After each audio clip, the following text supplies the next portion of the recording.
Continuamos en Soluciones, ya con nosotros el doctor Pedro Delgado. Les dijimos que es psiquiatra, además especialista en neurofeedback. Ya vamos a hablar de qué es el neurofeedback, pero doctor, antes de llegar a ese punto, ¿cuáles son las consecuencias que tiene en la calidad de vida el padecer de migraña?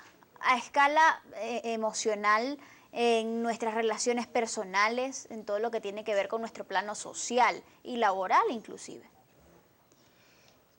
Claro, depende de la frecuencia y de la intensidad de las migrañas, porque ya conversábamos ahorita en la pausa que hay personas que tienen migrañas, digamos, esporádicamente.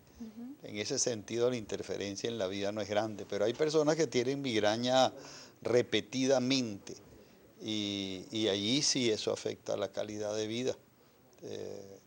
Las personas tienen que aislarse primero, no toleran la luz, tienen fotofobia, tienen que aislarse, se aíslan.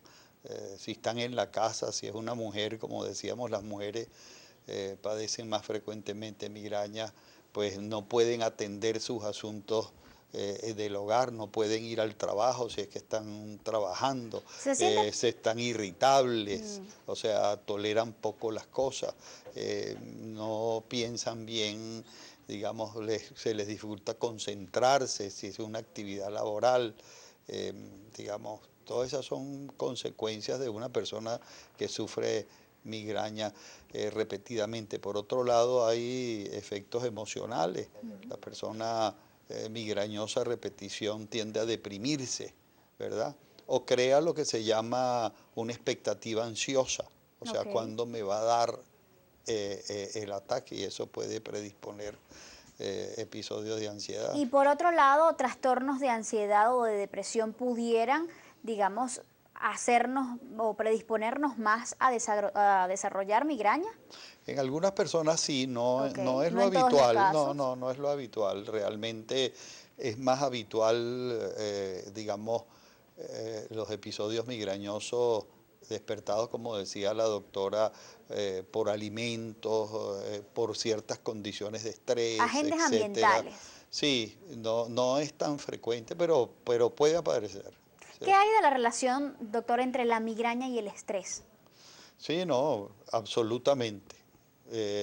Las personas que están sometidas a estrés pueden desarrollar episodios migrañosos. Algunas circunstancias, por ejemplo, vemos frecuente en estudiantes que cuando están por acercarse a los periodos de exámenes empiezan a desarrollar, si tienen la predisposición, episodios migrañosos. O sea que el estrés es una condición que sí puede influir. Y eso es previo, pero también entiendo que hay casos en los que el episodio migrañoso se presenta después de haber pasado la situación tensa, en este caso el examen, por ejemplo. Puede ocurrirse, aunque lo más frecuente es que sea previo. Previo, cuando está la persona sometida a la situación de estrés o anticipación de una situación de estrés. Doctor, había algo bastante importante y eran las preguntas que teníamos a través del Twitter, porque él sí decía, ¿dormir poco puede desencadenar la migraña? Respuesta rápida. Sí. Definitivamente. Definitivo. Él también preguntaba por el uso intensivo de la computadora. ¿Puede causar migraña eso? Es que hay sensibilidad de algunos individuos hacia los elementos de tipo luz repetitiva o intensa o continuada. Entonces ahí hay que hacer la gran salvedad de que hay fotosensibilidad, que puede inclusive hacer perder el conocimiento y caer en el suelo con una convulsión. Wow. Entonces, el que es fotosensible tiene que saberlo, tiene que consultar, pero el uso continuado de una computadora en aquel que no es fotosensible y que no tiene la predisposición que no tiene genética, la predisposición a la luz, es también fatigante. Entonces hay individuos que tienen 2, 3 trabajos, entonces son jóvenes, entonces se estresan, no comen, están en una computadora todo el día, eso es fatigante. Se le recomienda que se levante de la computadora, 40 minutos, levántese, camine. No tengo ni una ventana, pero ponga un dibujo o algo que tenga una ventana con flores verdes. Para que se... Ingéniesela.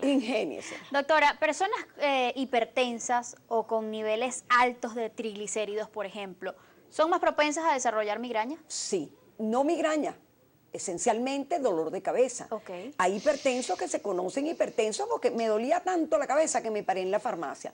Doctora, tenía 170, 100.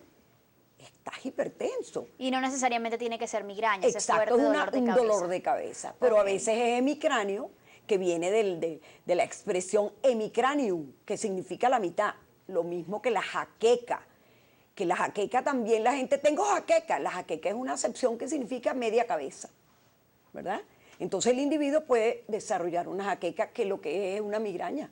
El queso, el aguacate, desencadenadores de migraña, ¿pueden serlo? ¿Qué alimentos hay que evitar? Pregunta también por Kelsey. Sí, es que, fíjense, los quesos, normalmente los quesos madurados, envejecidos, van a producir dolor de cabeza porque tienen glutamato sódico y hay elementos como las frutas que yo nombré el cambur. La gente se espanta cuando le digo cambur. Bueno, cambur puede producir porque tiene tiramina.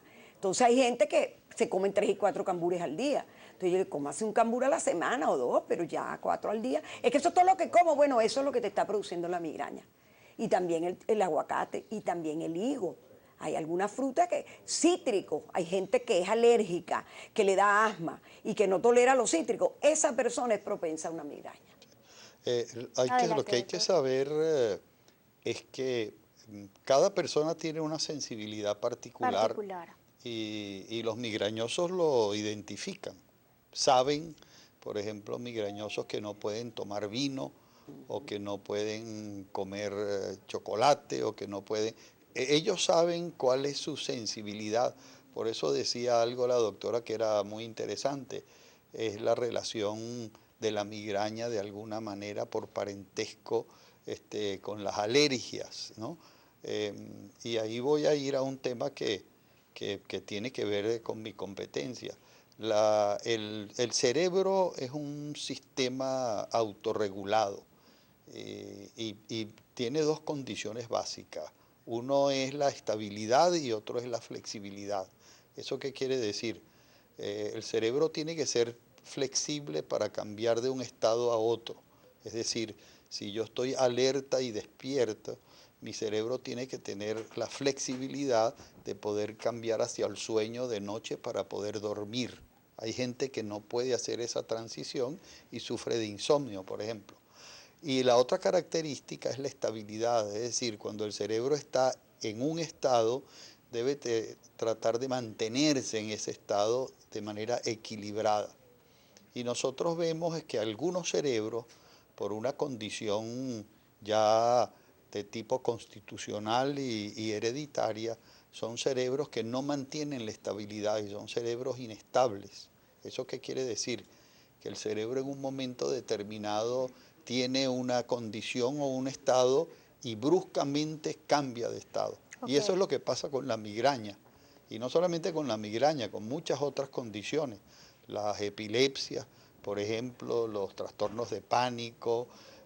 Hay muchas condiciones que lo que reflejan es una inestabilidad del sistema nervioso central. Y lo que hemos visto desde el punto de vista clínico, porque aunque las causas no se conocen, como decía muy bien la doctora, desde el punto de vista clínico, la migraña es una inestabilidad del sistema nervioso, o sea, un cerebro que está estable y por alguna condición, bien sea que se come algo o que está sometido a un estrés o a veces ni siquiera hay ninguna razón aparente, sino simplemente se inestabiliza. Esos cerebros inestables necesitan autorregularse y ahí es donde viene la utilidad del neurofeedback para el tratamiento de las migrañas. De esa utilidad vamos a hablar en detalle enseguida. Ahora, hay algo que también me llama muchísimo la atención, ya que usted habla justamente de la sensibilidad y de la particularidad de esa sensibilidad pues en cada caso de los migrañosos. Leí por allí que inclusive los cambios bruscos, doctora, en la presión atmosférica pudieran desencadenar la migraña. Sí. ¿Por qué? Porque fíjese que los alérgicos son sumamente susceptibles cuando hay cambios de temperatura. E inclusive dice, ay doctora, ya me va a dar el asma o ya me va a dar la migraña. Okay. Porque los cambios atmosféricos traen humedad y traen cambios que la persona tiene receptores sumamente vulnerables y sensibles a ellos. Y hay que tener mucho cuidado porque hay pacientes que llaman y dicen, yo puedo tomar, ejemplo, Valpron. Y le digo, pero ¿por qué vas a tomar? Ah, porque mi vecina toma Valpron y a ella le duele la cabeza y con eso se le quita. Ya va. Lo primero, el Valpron es un anticonvulsivo. Existen anticonvulsivos que se usan para tratar un dolor de cabeza, es cierto, porque hay equivalentes comerciales, hay equivalentes que ese producto lo va a disminuir. Pero recuerde que es un producto que tiene riesgo si la mujer está embarazada, especialmente si está comenzando su embarazo. Además de eso, también puede producir ganancia de peso. Y usted me está diciendo, y usted tiene sobrepeso, está hipertenso y encima, si es mujer y está embarazada, contraindicado. No se automedique. Es interesante importantísimo saber, muy eso. importante. Doctora, muchas preguntas a través del Twitter, vamos a agradecer las respuestas lo más breves posibles. Amelia Pérez nos dice, migraña, el hashtag es numeral soluciones migraña. Buenos días, tengo disminución de la actividad eléctrica cerebral, además de migraña. ¿Es esto una consecuencia? Es que la actividad eléctrica es la que tenemos todos. Todos tenemos una actividad eléctrica que podemos recoger con estudios, inclusive un electroencefalograma, pero no es disminución, hay disminución a veces del riego sanguíneo. La vascularidad disminuye la afluencia de sangre y por eso una de las teorías que de vasoconstricción después pasa a una vasodilatación. La persona está confusa, la persona está torpe y no tiene cómo responder. Agridulce pregunta algo de lo que ya hemos hablado pero debo decir algo con en relación anterioridad. a eso. Ya decía antes, el cerebro es un sistema electroquímico. Okay. Y entonces, sí, definitivamente, dentro de las inestabilidades del sistema nervioso central, que está la migraña, sí, definitivamente hay una alteraciones electroquímicas ahí involucradas. Gracias por la aclaratoria. Hacemos una pausa, de inmediato volvemos.